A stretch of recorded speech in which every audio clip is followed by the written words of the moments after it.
इस उम्र से हुई स्पोर्ट्स में कदम रखें।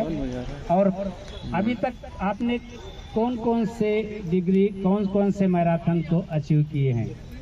चलिए एक बार जोरदार तालियों के साथ में।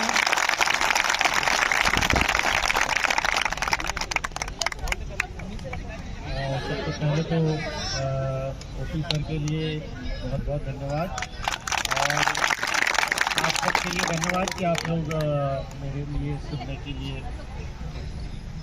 इंतज़ार कर रहे थे। आप लोग की सबकी एग्ज़ाम नज़दीक है और मेरा इंतज़ार कर रहे थे।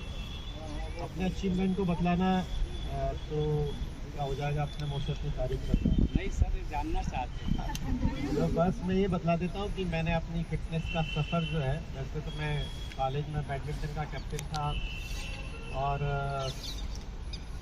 उसके बाद शादी हो गई, और उसके बाद फिर सब अपना नौकरी में आने के बाद अपने सब काम धाम से लग गए। परंतु एक बात आप सबके लिए बता दूँ कि अगर आपके माता पिता को या आपके दादा दादी को या आपके नाना नानी को, अगर इन लोग को, आपके माता पिताजी को या आपके दादा दादी को या आपके नाना नानी को ब्लड प्रेशर, हाइपरटेंशन, डायबिटीज या हार्ट अटैक की प्रॉब्लम है, हार्ट की प्रॉब्लम है, तो मान के चलिए कि आपको आने, ये हेरिडिटी होती है। मेरे पिताजी पुलिस में ही DSP थे, और वो हार्ट अटैक से एक्सपायर हुए 58 की एज में, 28 तो मेरे दादाजी को डायबिटीज़ थी, मेरे नाना जी को ब्लड प्रेशर था। तो मैंने ये सोचा कि मैं इस बीमारियों को रोकने के लिए क्या करूँ। तो मैंने 51 साल की एज में, अभी मैं 61 का हो चुका हूँ, तो मैं 61 की एज में मैंने, तब तक मैं 1 किलोमीटर भी नहीं दौड़ पाता था। 1 किलोमीटर क्या, 100 मीटर दौड़ना मेरे लिए मुश्किल था। तो मैंने 51 साल की एज में अपनी फिटनेस के सफ़र को शुरू करा, रनिंग शुरू करी। पहले 3 किलोमीटर रनिंग करी, फिर 9 किलोमीटर रन करा, फिर 11 किलोमीटर करा, फिर 21 किलोमीटर करा, फिर 43 किलोमीटर करा, फिर 2019 में साउथ अफ्रीका में 90 किलोमीटर करा।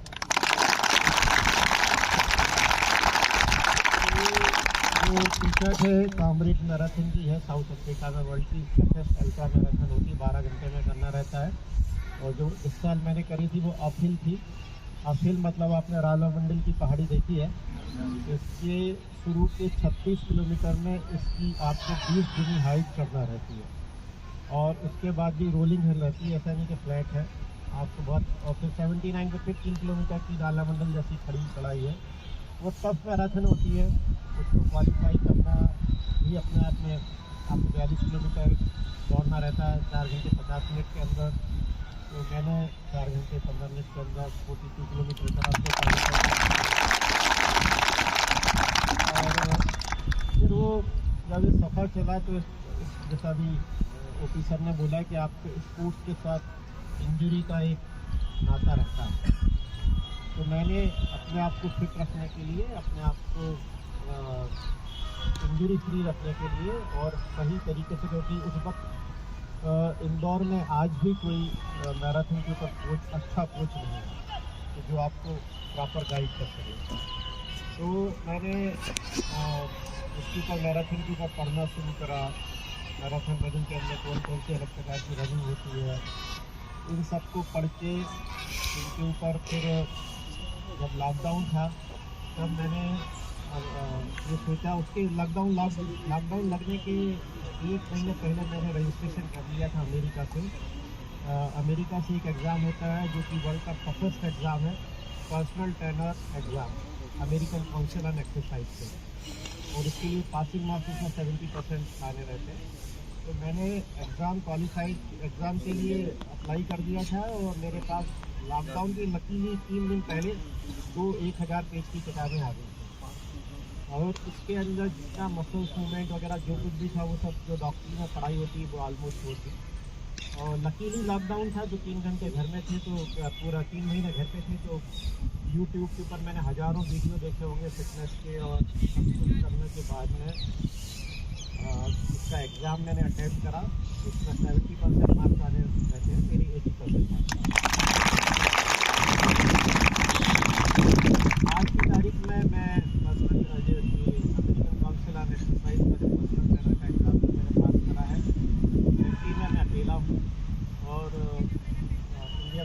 शायद 200 लोग हुए हैं जो अमेरिकन काउंसिल ऑफ एक्सरसाइज। जब मैंने ये एग्ज़ाम पास करा तो इंदौर के बड़े बड़े डॉक्टर्स, डॉक्टर अरुण अग्रवाल और डॉक्टर भरत रावत जैसे ने मेरे को बधाई दी कि आपने एग्ज़ाम पास किया। तो इस एग्ज़ाम के लिए लोग बाग बेंगलोर और हैदराबाद के अंदर 30-30 हज़ार रुपये की ट्यूशन लेते हैं, तब जाके क्वालिफाई कर पाते हैं। फिर स्पोर्ट न्यूट्रिशन का एग्ज़ाम पास करा वहीं से, अमेरिकन काउंसिल ऑफ एक्सरसाइज से। फिर मेरे मन में ये था कि मैराथन के लिए सही टेक्निक क्या होती है। तो जो वर्ल्ड के सबसे बेस्ट कोच हैं, जिसको एक मैराथन के ऊपर एक रनर्स वर्ल्ड करके मैगजीन निकलती है, जो कि दुनिया की सबसे अच्छी मैराथन के ऊपर मैगजीन मानी जाती है, उसके अंदर रनर्स वर्ल्ड के अंदर जैक डैनियल को बेस्ट मैराथन कोच का अवार्ड दिया होगा, वर्ल्ड का बेस्ट ओलंपियन भी है वो। उसने एक किताब लिखी है रनिंग फार्मूला। उसमें आपके 800 मीटर की रनिंग कैसे करना चाहिए, 400 मीटर की रनिंग के लिए क्या होना चाहिए, 1 माइल की रनिंग के लिए क्या करना चाहिए, 10 किलोमीटर की, 5 किलोमीटर के, हर एक के अलग अलग तरीके बताएं कि उसके अंदर टाइम इम्प्रूव करने के लिए क्या करना चाहिए। जैक डैनियल की किताब लकीली मैंने 2018 में खरीदी थी, तो मेरे पास थी। और फिर जब मैं उसके बारे में पढ़ा तो उसने बोला कि आपको मेरी किताब पढ़ के और मेरे वीडियोस देख के और मेरे पावर पॉइंट प्रेजेंटेशन देख के आपको एग्ज़ाम देना रहेगा। और एग्ज़ाम के लिए उन्होंने टाइम दिया था 1 साल। मैंने इसी 23 जुलाई को इस एग्ज़ाम के लिए रजिस्ट्रेशन किया, 23 जुलाई को रजिस्ट्रेशन करा था। और जब मैंने उसकी किताब किसी पढ़ी हुई थी, मेरे पास पहले से थी, तो मैंने कहा कि मेरे को ऐसा लग रहा था कि अरे सब चीज़ें तो मेरे को आती हैं, ऐसा मैंने पढ़ी हुई है, और वीडियो भी मैं इस पर जो कुछ बतलाया वो मेरे को लगा रही तो मेरे को सब आता है। मेरे पास अगली 23 जुलाई 2024 में, परंतु मैंने 17 अगस्त को 23 जुलाई को रजिस्ट्रेशन करा था, 17 अगस्त को ही मैं एग्ज़ाम अटेंड करा। इसमें 80% मार्क्स आए कंपल्सरी थे और मेरे 81% मार्क्स आए। मैंने अब इसका फ़ायदा क्या है, इसका फ़ायदा ये है कि मैं उसकी वेबसाइट के ऊपर मेरा नाम लिस्ट हो गया है, तो कोई भी वर्ल्ड में कहीं से भी मेरे से कांटेक्ट कर सकता है और मेरे से कोचिंग ले सकता है। और मैं अपने रेट जो भी बताऊंगा, क्योंकि अभी मैं गवर्नमेंट जॉब में हूँ, असिस्टेंट कमिश्नर हूँ, तो मैं अभी कैसे किसी से लेके ट्रेनिंग नहीं दे सकता हूँ। सिविल कंडक्ट रूल होता है, तो उसके अंदर आप बंधे रहते हैं। तो मैंने कहा कि ठीक है, जब अगले साल मेरा अगस्त 24 में रिटायरमेंट है, उसके बाद में मैं फिर मैराथन को जो भी मेरे से ट्रेनिंग लेना चाहेगा उसको मैं ट्रेनिंग दूँगा। तो ये सफ़र चल रहा है। अभी मैं जो एक कोर्स कर रहा हूँ वो ये है कि जो आपकी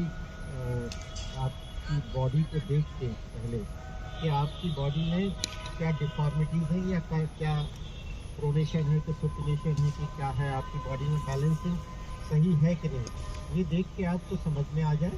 उसके बाद में उसको कौन कौन सी एक्सरसाइज कराना चाहिए और एक्सरसाइज के बाद किस तरीके से ठीक करना चाहिए। एक होता है फिजियोथेरेपी और एक फिजियोथेरेपी के जैसा ही होता है करेक्टिव एक्सरसाइज। तो करेक्टिव एक्सरसाइज वाला कोर्स मैं अभी कर रहा हूँ और उम्मीद है कि दीपावली तक वो वाला कोर्स मेरा कंप्लीट हो जाएगा। अब ये बात ये तो फिर मैंने बोला था इसलिए इसकी सब रामायण गा दी। ये बात केवल मैं आप लोग को इसलिए बतला रहा हूँ, मैंने सोचा कि क्यों बतलाऊँ, अपनी उपलब्धियाँ क्यों बतलाऊँ, अपने मुँह से अपनी तारीफ क्यों करूँ। मैं अपने मुँह से अपनी तारीफ नहीं करना चाहता हूँ, परंतु आप लोग को ये बताना चाहता हूँ कि जब मैं 51 साल की एज में पढ़ के और उसको प्रैक्टिकल रूप में आजमा के उतार सकता हूँ, तो आप लोग तो बहुत छोटे हो। आप लोग को सबको देखिए, एक बात बताऊँ, कोरोना के अंदर एक चीज़ तो क्लियर हो गई कि जिसकी इम्यूनिटी या जिसकी हेल्थ अच्छी है वही है सब कुछ। बाकी भले से वो करोड़पति अरबपति हो, उसको बिस्तर नहीं मिल रहे,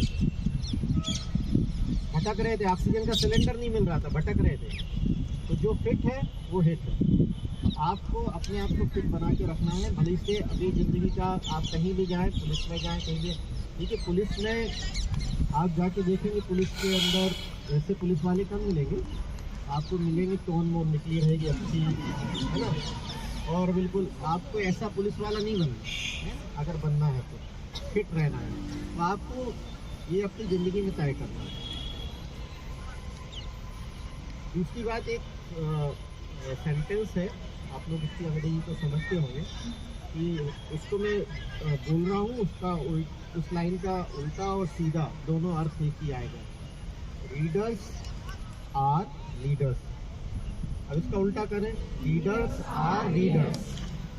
तो जो पढ़ता है वही ज़िंदगी में ऊंचाइयां पा सकता है। तो पढ़ना कभी मत बंद करो। मैंने तो अभी 61 का हो गया हूँ तो पढ़ना बंद नहीं करा, अभी भी सर्टिफिकेशन कर रहा हूँ। मैं ब्लॉग लिखता हूँ, मेरे ब्लॉग लिखता हूँ। मेरी भगवान ने चाहा तो फरवरी 2024 की इंदौर मैराथन जब होती है उस वक्त तक मेरी मैराथन की किताब आ जाएगी। तो ऐसा नहीं है ज़िंदगी में, आप अगर आपको कोई पैशन बनाना पड़ेगा, और मेरे को लगता है फिटनेस से अच्छा कोई पैशन नहीं हो सकता, क्योंकि उसमें सबसे फ़ायदा तो आपको ही होना है। अगर आप फिट रहोगे तो आपको ही फ़ायदा सबसे ज़्यादा। अभी तो अगर आप बीमार रहोगे तो आपको परेशानी होगी, साथ में आप पूरे घर वालों को ही परेशान करोगे।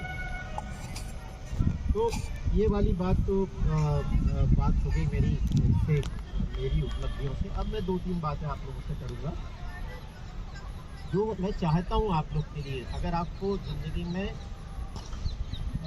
देखिए, ज़िंदगी में एक सबसे पहली बात होती है प्रायोरिटीज़ का।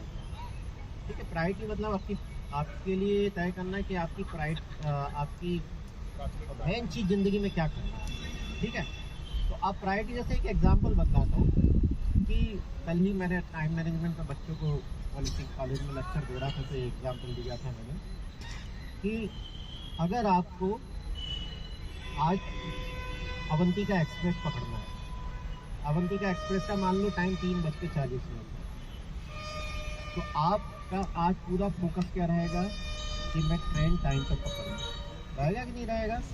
तो बिल्कुल मैं यार टाइम पे 3:35 पर तो रेलवे स्टेशन पहुँच ही जाऊँ, ताकि अपनी बोगी में बैठ के 3:40 पर निकल जाऊँ। होना चाहिए कि नहीं होगा? यही होगा डेफिनेटली, नहीं तो आपकी ट्रेन मिस हो जाएगी। कोई भी नहीं चाहेगा कि ट्रेन मिस हो। तो आपके लिए ज़िंदगी के अंदर भी आपने तय कर लिया कि अगर मेरे को बहुत अच्छा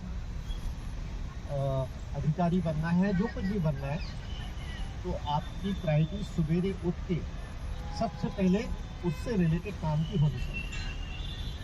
अगर आपको लगता है कि नहीं मेरे को एक अच्छा पेंटर बनना है, अच्छा एक एग्जांपल, सचिन तेंदुलकर सवेरे उठ के क्या करता होगा? सबसे पहले नेट पर प्रैक्टिस करता होगा ना।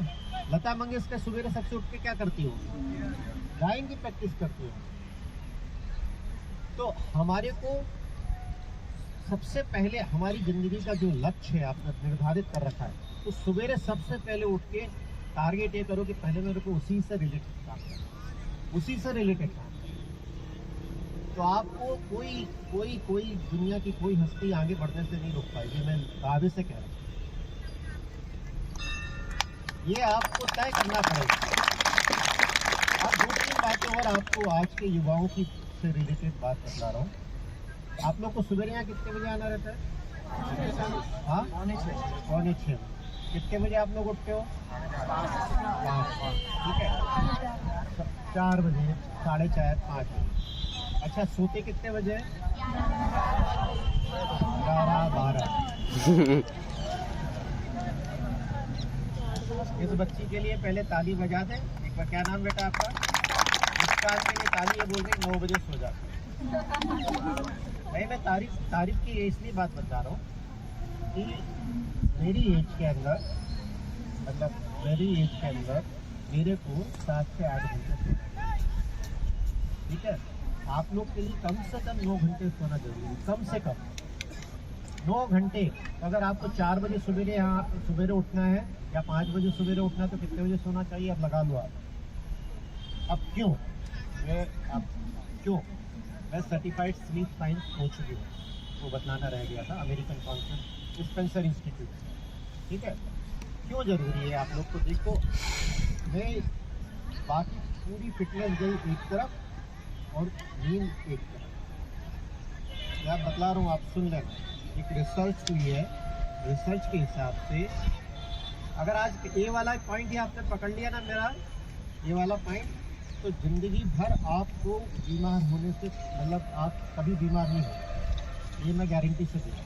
अगर आपने ये वाला पॉइंट मेरा आज गठान बांध के रख लिया, आप लोग जो रिसर्च हुई वो बताता हूँ कि मान लीजिए 10 बजे से लेकर 6 बजे तक का सोने का टाइम है। एक एग्जांपल दे रहा हूँ, 8 घंटे का। 10 बजे सोया आदमी तो सवेरे 6 बजे उठा, 8 घंटे सोया वो। तो उस व्यक्ति को उन व्यक्ति को रिसर्च की गई, तो 10 बजे से लेकर रात को 2 बजे तक शरीर के अंदर हमने दिन भर में जो सीखा है, लिखाई पढ़ाई करके याददाश्त करके जो कुछ भी सीखा है, वो हमारी मेमोरी में सेव तभी होता है जब हम सोते हैं। इसके अलावा कहीं नहीं होगा, किसी भी तरीके से नहीं होगा। हमने जो कुछ भी लिखा पढ़ा है वो हमारी मेमोरी में सेव तभी होगा याददाश्त के रूप में जब हम सोते हैं, पहला पॉइंट। दूसरा, जब 2 बजे से सवेरे 6 बजे तक हमने दिन भर में जितनी एक्सरसाइज करी है, अभी जितनी एक्सरसाइज करी है और हमारी मसल्स को डैमेज करा है, आप ऐसे जो एक्सरसाइज करते हो तो मसल डैमेज होती है कि नहीं होती है? तो ये मसल जो डैमेज हुई है ये तभी रिपेयर होती है जब हम सोते हैं, केवल और केवल तभी रिपेयर होती है जब हम सोते हैं। तो अब आप सोच लो कि अगर आप कम सोएंगे तो क्या होगा, आपकी याददाश्त कमजोर होगी और आप सवेरे जब उठेंगे तो आपको थकान महसूस होगी।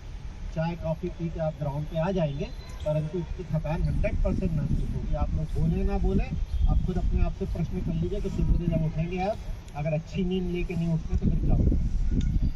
तो आपको ये तय करना है कि हमारी प्रायोरिटी फिटनेस है, तो आपको रात को जल्दी सोना भी पड़ेगा।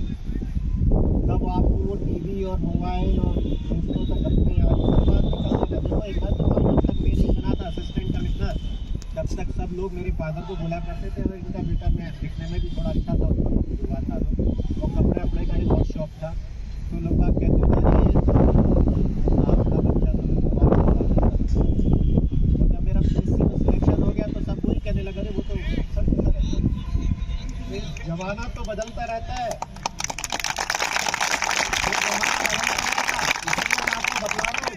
दूसरों की बातें मत जाना, अपने को पहले देखो कि हमारे लिए क्या जरूरी है।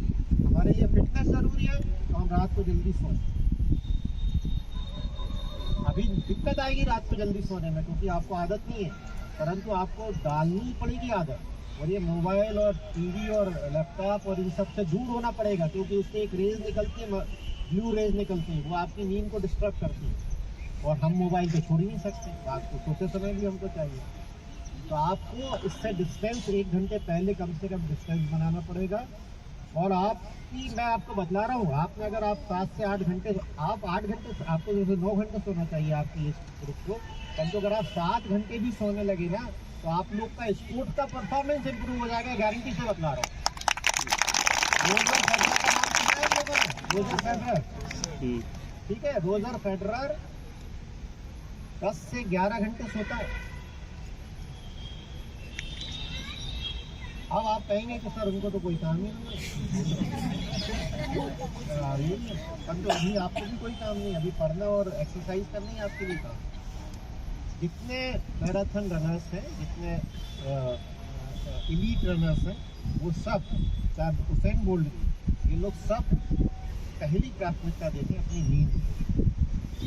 तो आप लोग को अगर अच्छा स्पोर्ट्समैन बनना है या अच्छा परफॉर्मेंस करना है तो आप अच्छी नींद लेना जरूरी है। ये आप अंडरलाइन करके जाइए आज से। और 2-3 चीज़ें और बताऊँगा, उसके बाद अपनी बात खत्म करूँगा कि मेरे भी ऑफिस जाना है। हमारी बॉडी के लिए 3 चीज़ें बहुत जरूरी है। मसल्स, ठीक है, मैं आपको बता रहा हूँ, हमारी मसल्स के लिए 3 चीज़ें बहुत जरूरी है। Number 1 is endurance, stamina. आप लोग जो कि आप लोग रनिंग करते हैं या इतनी रनिंग वगैरह करते हैं तो आपका एंडोरेंस डेवलप होता है, ठीक है। आप किसी भी चीज़ को कोई बहुत देर तक कर सकते हो तो आपका वो एंडोरेंस आता है। तो आपका भी यहाँ से कितनी भी देर दौड़ा दो आप लोग दौड़ लोगे, क्योंकि आपकी मसल्स का एंडोरेंस अच्छा है। ताकि आम आदमी को बोला जाए तो वो नहीं कर पाएगा क्योंकि उसका एंडोरेंस अच्छा नहीं। तो पहली चीज़ हमारी मसल्स के लिए ज़रूरी हो गई एंडोरेंस। सेकंड, स्ट्रेंथ, ताकत। हम स्ट्रेंथ ट्रेनिंग जिम में करते हैं तो उससे क्या होता है, हम भारी वजन को उठा सकते हैं। उठा सकते हैं कि नहीं उठा सकते हैं? तो वो क्या आया, हमारी मसल्स में ताकत आई, और मसल्स में ताकत आएगी तो हम मसल्स को कोई सा ही वजन ज़्यादा उठा लेंगे। ठीक है, तो पहला एंड्योरेंस हो गया, second strength, and third is flexibility, लचीलापन। मसल में लचीलापन भी होना चाहिए। अब होता है क्या, हमारे ज़्यादातर रनर्स रनिंग करते हैं, ऑफिसर ने दौड़ाया या हमारे यहाँ मैराथन के अंदर लोग दौड़े और दौड़ के आए और बस उन्होंने कहा कि स्ट्रेचिंग बहुत करना है यार, अब तो घर जाते हैं। स्ट्रेचिंग करना बहुत बहुत ज़्यादा ज़रूरी है रनिंग के लिए। आप 2 किलोमीटर कम दौड़े, 15 मिनट कम दौड़े, परंतु स्ट्रेचिंग करके ही घर जाएं, क्योंकि इससे मसल्स में लचीलापन आता है। तो आपको नहीं तो मसल धीरे धीरे स्टिफ हो जाएगी, कड़क हो जाएगी, तो फिर आप नीचे नहीं झुक पाओगे, आपकी बॉडी टाइट हो जाएगी और फिर वो इंजरी होना शुरू हो जाएगी। जैसी बॉडी में टाइटनेस आई तो इंजरी होना शुरू हो जाएगी। तो फ्लेक्सिबल रखना मसल्स के लिए बहुत ज़रूरी है, जिससे आप इंजरी से बचे रहें। अब मैंने आपको पहली चीज़ बतलाई, नींद अच्छी लेना, मसल्स की ताकत के लिए एंड्योरेंस, स्ट्रेंथ और फ्लेक्सिबिलिटी के बारे में बतलाया। एंड 2-3 चीज़ें बात और लास्ट में कर देता हूँ आपको। अगर आप ये सोचते हैं, आप लोग ये सोचते हैं कि इतनी एक्सरसाइज करने के बाद हमको कुछ भी खाने का हक मिल गया है, मीठा भी खा लो, समोसा भी खा लो, कचौरी भी खा लो, अगर ये हक मिल गया है ये गलत है। वो आपको अलग तरीके से डैमेज करते हैं, इसलिए। अच्छा एक बात बतलाओ, आपके पास मोटरसाइकिल है? आपके पास कैसे चलती है? अच्छा मैं आज कहूँ कि जाके डीजल डलवा लेना, नहीं डलवाओगे ना? क्यों नहीं डलवाओगे? चलेगी नहीं, खराब कर देगी। ठीक है, तो अब हमारी मोटरसाइकिल में पेट्रोल से चलने में डीजल नहीं डलवाते, परंतु ये जो साला शरीर है इसमें हम घासलेट भी डालेंगे, डीजल भी डालेंगे, सब कुछ डाल देंगे। बाहर का समोसा, कचौरी, सेव, मिक्सचर, ये जहर है, जहर।